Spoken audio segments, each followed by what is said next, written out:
Olá pessoal, eu sou o professor Michel, editor do Blog História Digital, e na aula de hoje você vai entender o que foi a Revolução de 1930.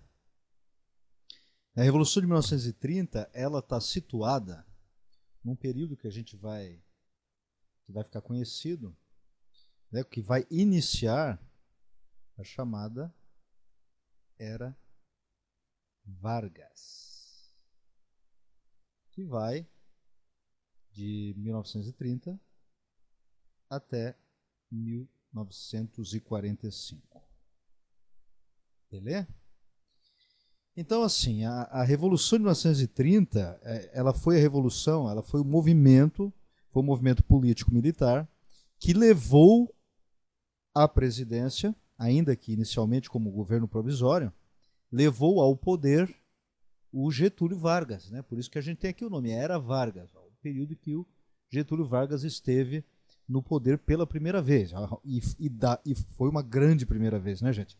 Afinal, foram 15 anos aí inicialmente no poder, depois ele vai voltar em 1951, eleito diretamente pelo povo, e vai ficar no poder até 1954, quando ele então vai cometer o famoso suicídio, né, e deixa carta de testamento, enfim. Bom, a questão é o seguinte,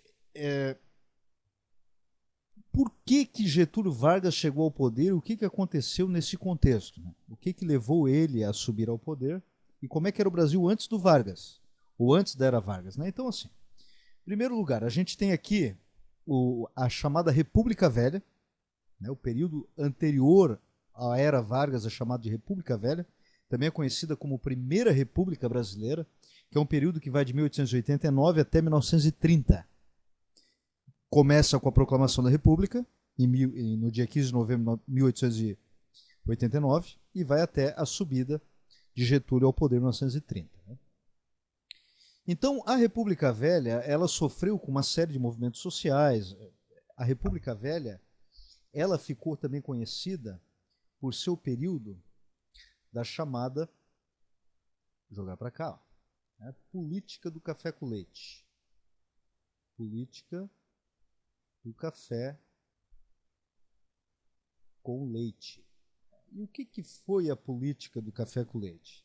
Ela foi um revezamento da presidência entre dois estados brasileiros, né? São Paulo, que produziu café, e Minas Gerais, que produziu leite. Então, sempre quando um governante paulista governava como presidente, ao final do seu mandato, esse presidente ele indicava um outro presidente, então, de Minas Gerais. Por isso, política do café com leite. Os presidentes revezavam entre os dois estados, que eram, à época, os dois maiores estados da Federação Brasileira. Minas Gerais até hoje tem um colégio eleitoral muito forte para aqueles que se candidatam à presidência da República.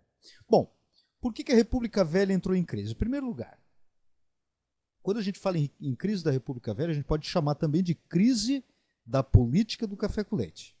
Tá? E essa crise da política do café com leite a gente pode situar localizada no contexto da crise de 1929, foi a queda da Bolsa de Nova York, que gerou um boom, né? Levou o mundo inteiro a uma crise econômica, boa parte do mundo. O Brasil sofreu uma crise no setor cafeeiro, tá? O preço do café baixou muito, que no caso o preço da saca de café, e como o café era a base do poder na República Velha, a crise de 1929 leva também a uma crise da política do café com leite. Como se isso não fosse suficiente, nós temos uma outra situação que era o seguinte: houve uma espécie de, eu vou colocar entre aspas, uma traição da lógica da política do café com leite. Por quê? Porque nós temos um presidente chamado Washington Luiz, que é esse cara aqui, o presidente Washington Luiz. Ao final do mandato dele, em 1929, ao mesmo ano da queda da Bolsa de Nova York, ele deveria indicar um mineiro para ser o próximo presidente. Porém, ele traiu o movimento e acabou indicando um outro paulista, que no caso aqui era o Júlio Prestes. Né? Ou seja, ao invés de indicar um mineiro, indicou um outro paulista, o que levou à indignação de Minas Gerais. E aí Minas Gerais se juntou à Paraíba, se juntou ao Rio Grande do Sul e se colocou contra a indicação de Washington Luiz. Depois de alguma resistência, depois de alguma discussão, acabou que Minas Gerais apoiou uma aliança política chamada Aliança Liberal, que colocaria Getúlio Vargas para disputar a presidência contra Júlio Prestes. Mais ou menos assim. Como Washington Luiz não indicou o mineiro, então Minas Gerais iria apoiar o opositor. Ia criar uma chapa de oposição ao Júlio Prestes. E essa chapa de oposição teria como candidato à presidência ninguém mais, ninguém menos do que o próprio Getúlio Vargas, que foi o presidente que mais tempo governou na história do Brasil, e o João Pessoa, o JP. Vou botar assim, vou dar uma abreviada aqui para não complicar muito. Então a Aliança Liberal tinha Getúlio Vargas como presidente, João Pessoa, que foi governador da Paraíba, como vice-presidente. Tá? Bom, no início, o objetivo era criar uma chapa de oposição. Quando ocorreu a eleição, Júlio Prestes ganhou com mais de 300 mil votos, a mais do que Getúlio Vargas. Júlio Prestes teve uma média de 1 milhão de votos e Getúlio Vargas teve 700 mil. Então teve uma diferença de 250 mil, 300 mil votos. Né, então Getúlio Vargas perdeu feio na eleição de 1930. Inclusive se brincava na época que como Getúlio Vargas era um candidato gaúcho, então ele tinha que enfiou a viola no saco, né, mais ou menos um elemento da tradição gaúcha, do regionalismo gauchesco. Inclusive Getúlio Vargas era um elemento caudilho, né, uma liderança política carismática do Rio Grande do Sul, ligado a grupos cafeeiros do Rio Grande do Sul. Né, e aí falaram, né, Getúlio Vargas, você perdeu a eleição, então coloca a viola no saco e vai embora. Acontece que, em primeiro lugar, por que a eleição, por que o resultado da eleição foi discutido? Por que ele foi questionado? Primeiro, porque o grupo da Aliança Liberal considerou que a vitória de Júlio Prestes foi uma fraude política, que essa vitória foi fraudada. Como se isso não fosse suficiente, João Pessoa ele acabou sendo assassinado. Ele acabou sendo assassinado por João Dantas, em Recife, quando estava tomando um café. Mas, ironicamente, o assassinato de João Pessoa não foi nem por motivos políticos, mas foi por motivos pessoais. Porque tinha sido revelada uma carta de amor do João Dantas, porque João Dantas era aliado de um desafeto político do João Pessoa.